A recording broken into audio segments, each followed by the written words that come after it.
Hello, Dominic from Human Resources here. In this video we're going to talk about what we actually do in the meeting with a difficult employee. So we're going to greet the employee and their support person, we're going to state the problem, we're going to seek a response from the employee, we're going to outline the change that's required, and we're going to ensure their understanding of what needs to be done. So they're the main points we're going to cover in this video. Now, the first thing to do is to get to the room early. Make sure that you've got some water, some tissues if someone's going to be upset. You've got your notepad, you've got your examples written down. The things we talked about in the previous video about being prepared. What we're going to do now is write the date on our notepad because we are going to record the response the employee makes, and we're probably going to type up something to document the discussion we've had. The other thing we want to do is put the names of the people who are present. We might have to wait till the employee arrives before we can do that.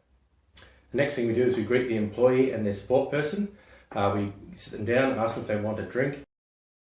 Let's say that we take the example we used in the first video of Bruce.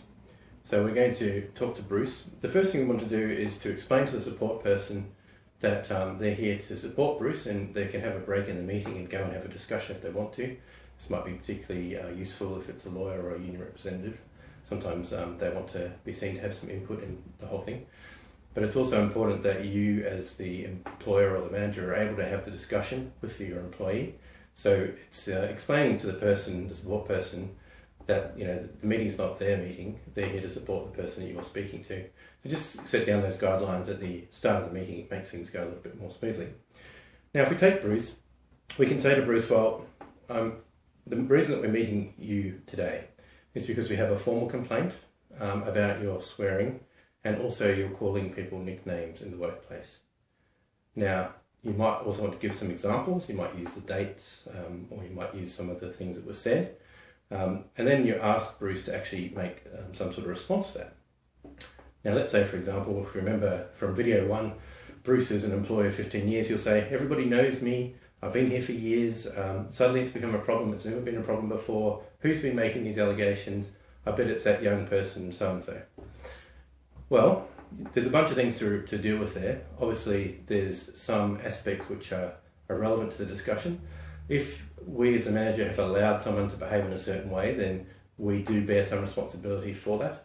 But I think what we can say to Bruce is that, first of all, the complaint has been lodged, but the person who's made the complaint, their name at this stage is confidential, but the information that they've given us, we're sharing with Bruce in the letter and in this discussion. However, I think a more important point to make might be to say, well, look, Bruce, no one's questioning your competence. What we're trying to say is that, as you know from the last 15 years, workplaces change, the laws change, society standards change, and we're really having this meeting to inform you that those sorts of behaviours and that sort of language, although it might have been appropriate, it might have been fine when everybody knew you, the things are different, especially with newer employees, that they don't feel comfortable with that kind of behaviour, with that kind of language. And so it's important for you, Bruce, to change because we really value you as an employee and we want to keep you as an employee. So really this meeting is just to formally notify you that we have a policy which says that these things are not acceptable. They may not have been enforced in the past, but this is a new start, and it is important for you, Bruce, to actually change the way that you're behaving in the workplace. So far in the example, we've met, stated the problem, sought a response, and outlined the change required. So before we go on to the last two steps of ensuring understanding and setting review dates and so on, we want to look at the other two examples we used in the first video. So if we're talking to Lauren, for example, we should start off by expressing understanding with her family responsibilities and how it may well be difficult for her to get to work. And then ask for a response about why it is that she's not working the hours that she was working before and the hours, in fact, for which she's been paid. And then wait for the response and see what the person has to say. Now, it could be that there's mitigating circumstances, and with family responsibilities, it may be that we have to be a bit more flexible. So maybe an earlier start time or a later finish time, some change to the actual hours being worked. Alternatively, maybe having the person do some hours from home. Another option might be if the person would go part-time for a temporary period until they are able to organise to go back to their previous hours. Or they may wish to stay part-time. So there's a number of things you can explore with the person. It's partly going to depend on what they say in that circumstance as to what it is the change required. Whether it's a change required that they're going to turn up for their hours allocated, or whether they're going to do the work in some other way, or whether we need to change the hours that the person is working. So that's an example that might crop up in the workplace. The last one is the lazy person, and this is actually a hard one to do because often the evidence is kind of, people are reluctant to be named as saying something, and often the examples will show who the person is. The other thing is that sometimes when a person's being lazy, it's kind of difficult to pinpoint exactly what's going on. But if you recall from the first video, the person was missing deadlines, so that's a concrete thing you can do. Obviously, if they're playing solitaire on their computer, then that's an example you could bring up. There's a number of other things, like you could say that they're referring a lot of work to other people compared to their peers. So these are some of the things that you can deal with a person who's just generally being lazy. Now that we've stated the problem and got the response, the next thing we need to do is actually work out the change needed.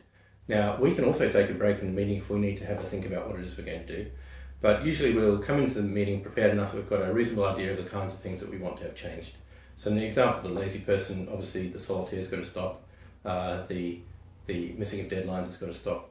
So with that very concrete and specific kind of issue, the thing you want to do next is understand that the person has heard what you've had to say. Either they agree to make the change, or they understand that you're clearly telling them they need to make that change. You can also, with that example of laziness, put a quite specific deadline. So you might want to talk to them again in a month and see if their referral rates have changed, or whether there's been any other issues. So you'd set a very specific date to meet with them again. We also want to make sure we tell them that this is going to be documented, that the meeting will be put into the form of a letter and sent to them and kept on their file, that this is actually a formal warning, and that repeats of playing solitaire or failing to meet deadlines will result in a further warning, or if this is like the 15th time you've spoken to them, it could be a final warning. So you need to explain to them in the meeting that this is a formal warning and it will be kept on their file. With the other two, you may have a different decision to make. So with Lauren, who's got family responsibilities, it may be that this is not a formal warning meeting, but rather you make an agreement to change, which involves the hours actually changing. So you're changing the hours the person's working, but that might also free up your budget so that you can then employ another person part-time. So different responses. With our person who's swearing a lot and so on, we may choose to make that formal, but given that if you're convinced that previous managers have allowed this sort of behaviour to go on, you may choose to say, look, let's make this informal at this stage, but if we have to speak to you again, it's going to be formally documented and noted, so be aware of that. Hopefully with those three examples, you can see that you might have different responses to different employees, and you've got your notes from the meeting, which you're able to then write up in a letter if that's what's required, and you can put that on the file saying that you met with the person, this is what was discussed, this was what they were asked to change, and the date and who was there. That way, and you send a copy of that to the employee, that way you've got documentation if the same issue arises again, and so that's like a formal warning process. Now, you also want to have a review following up that formal warning. In the case of the lazy person, you're going to do that in a month to check whether they actually made the changes you've requested and whether they're meeting the deadlines or the targets that you've actually suggested that they need to meet. A common mistake that managers make is to go through this whole process and document everything and then not to follow up. So part of ensuring understanding is actually showing that you're serious by having those review dates, maybe setting additional ones if there is some improvement but not enough. So it's really important that you, as the manager, take this process seriously after the actual meeting as well, so don't forget that aspect of it. So we've seen in this video greeting the employee and their support person, framing the support person's role, stating the issue, getting a response, looking at any change that's required, and then ensuring understanding. So those are the key points we've tried to cover in this video. If you need specific advice, you can look at my free blogs or contact me through my consulting service on the website below, ethicos.com.au. Thanks very much for watching, and I hope you found these videos helpful.